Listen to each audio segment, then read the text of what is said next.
You are listening to 88.3 The Sting. I'm Olivia McGreevy, and today I am joined by Sarah and the Sundays. How are you guys?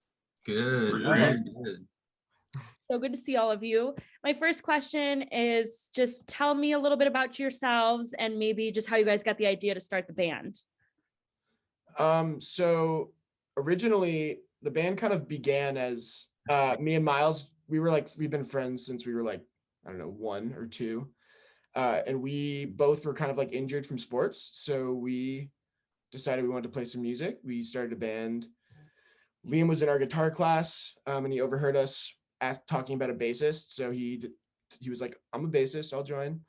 And then a year or so later, we asked Quinn, who was playing drums in the jazz band at the time at the school. So we finally got him to play. And then we all kind of went off to college after high school. Me and Liam went to CU Boulder, where Liam roomed with Brendan, actually. So that's how they met. And then we all kind of dropped out of college somewhere in our first year.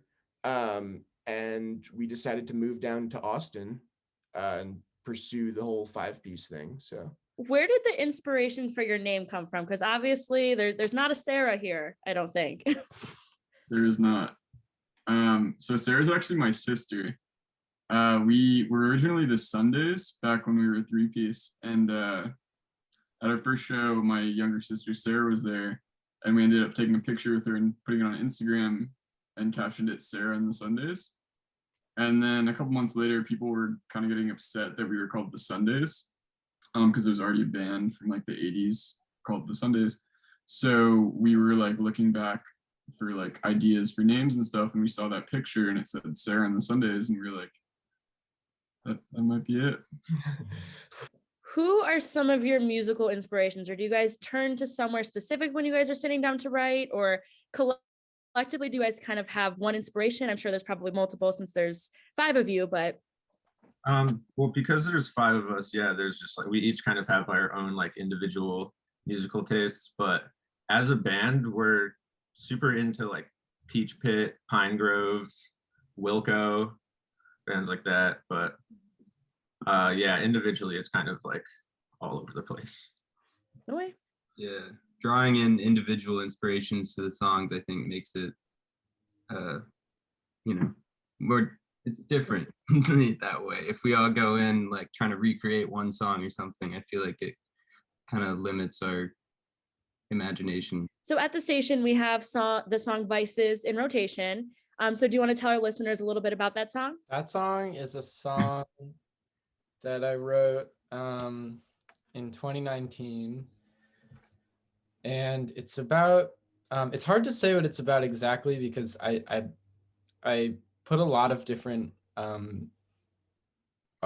pulled from different inspiration sources for that song. So there are a lot of different ideas going into that song, but for the most part it's about change and growth and loss. So that's what it's about, and it's actually the first song we ever recorded in a studio. So we were in Nashville to play a show, and a friend of ours at the time connected us to this producer, Soren Hansen, and he graciously let us spend a day in his studio and record a song, and that was the song we were working on at the time.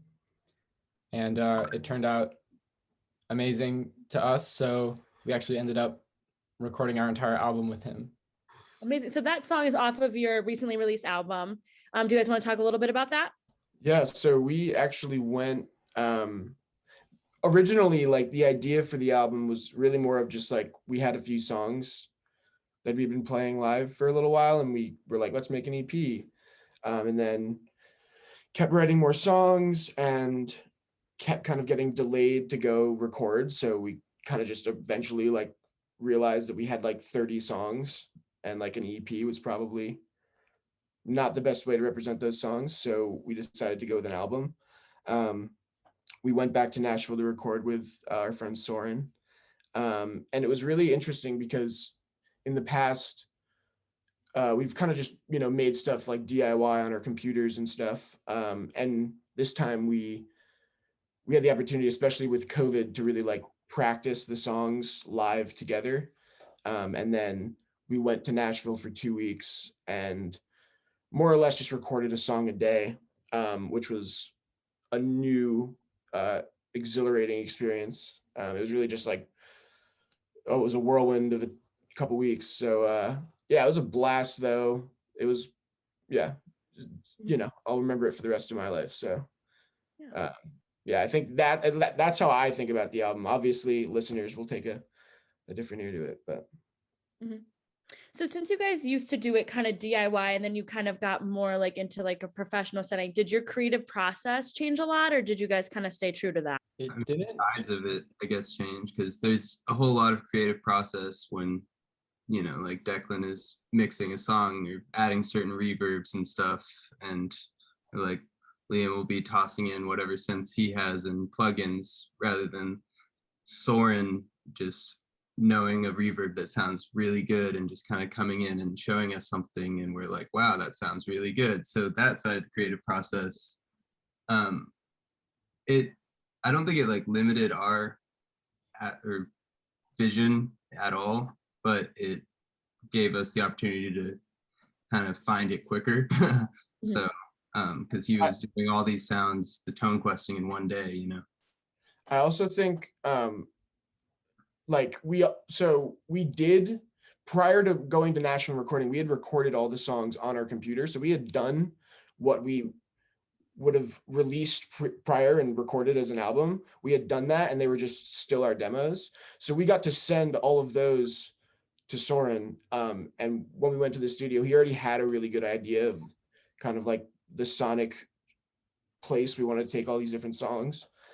So that was really helpful too, because it wasn't like we were trying to explain, you know, he already kind of knew what we wanted to go for and just was like making it sound nicer and like, you know, just kind of adding a little spice here and there. But yeah, it was really like expedited process when we actually got into the studio. Going back to Vices for a second, I know you guys released a music video for that song too.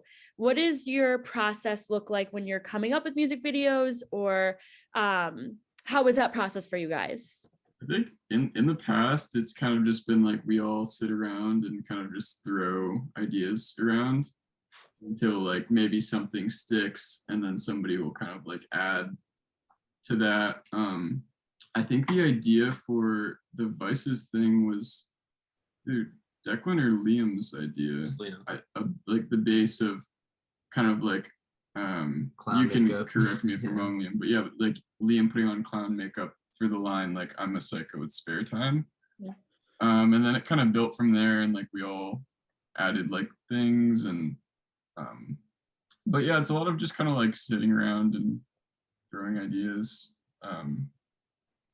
Getting a treatment from a director that we can kind of edit, you know, so they'll send us what their ideas are and we'll just be like, that sounds fun.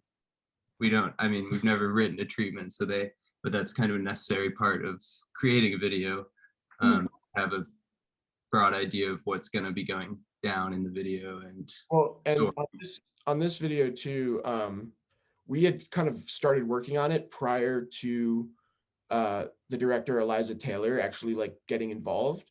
So we were kind of like working on the vision for the project with who ended up being the producer on the project And creative director, a guy named Jade. And so he was absolutely on it. He knew exactly, he kind of like had the exact same idea that we had in a lot of ways. And so it was just kind of like, you know, finding the marriage of our vision of it and his vision of it. And then once we brought Eliza onto the project, she was totally down for what we were thinking and just kind of elevated all of it. My last question for you guys is just, where can our listeners find out more about you guys? And if there's anything you guys have coming up that you would want them to know about? Social media, we're everywhere. Instagram, at Sarah and the Sundays, Twitter at Sarah the Sundays, I believe. Facebook, YouTube, Spotify. We got a bio in there. TikTok. Yeah, we're on TikTok now. Expect some fun show stuff in the new year. Thank you guys so much for talking with me today. Thank you. Yeah, thanks for having us.